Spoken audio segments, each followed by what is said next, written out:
Hi, it's Steve. Today we'd like to show you how to change the lower dish rack in your dishwasher. Obviously it's a really easy job to do, and the reason you would be replacing it normally is because you've got the finish chipped off in places and you're starting to see some rust on your dishes. Now, to prolong the life of your dish rack, we suggest that you use extra caution when loading the rack and particular attention to sharp items to make sure that we don't cut into that finish. Let's show you how we're going to do this. To do this repair, we're simply going to open the dishwasher up, slide the old rack out, we'll remove the cutlery basket and set that aside.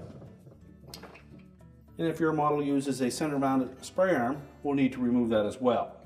There's typically a friction fit on there, so we need to just twist it counterclockwise, drop it out from the bottom. We can then discard the old rack. We'll then position that spray arm tube in the center of the new rack, line up the little tabs, make sure that they engage those bottom wires, twist it clockwise until it locks in place. And set our cutlery basket back in place,